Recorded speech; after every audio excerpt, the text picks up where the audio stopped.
For many years, the jungles of the Democratic Republic of Congo, South Sudan, and the Central African Republic provided a safe haven for rebels of the Uganda Lord's Resistance Army commanded by Joseph Kony. The insurgents not only terrorized Uganda but also people in these countries. It is estimated that the rebels killed at least 1,900 civilians, raped hundreds, and abducted many more. This is Obo town in the eastern part of the Central African Republic. It is one of the many in the region that bore the brunt of LRA's killings. This monument hosts hundreds of skulls of locals who were brutally killed by the LRA rebels. Naona UPDF anatoka hapa itakuwa mbaya. Tulikaa na UPDF muda mrefu, tulijuana family moja, mama moja, baba moja.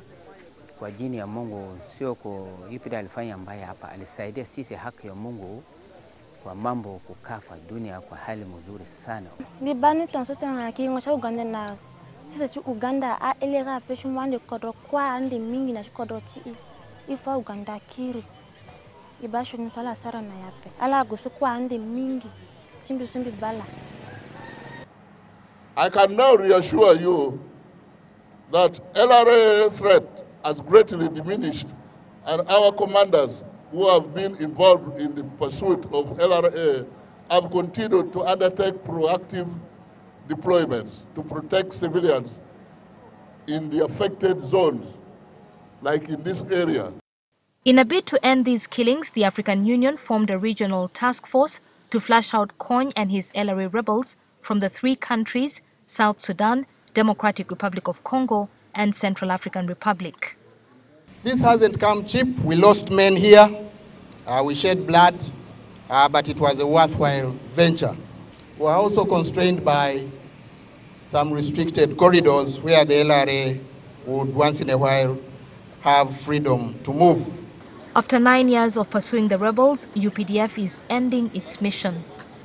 As we disengage, we know that some challenges remain in the form of many ungoverned spaces within the Central African Republic, within DRC, and within South Sudan.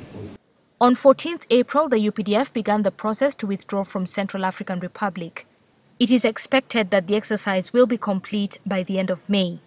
In the interim, we think we need a hedge force in the areas we live, desirably provided by the UN, knowing too well that there are many forces and militias and all those kinds of people ready to take advantage of this vacuum, including but not limited to Seleka and the other negative forces. In the meantime, these Central African Republic government troops will shoulder the burden of countering any LRA rebel incursions or offensives. But a lot still needs to be done to train these soldiers to live up to the expectations of the locals to safeguard them.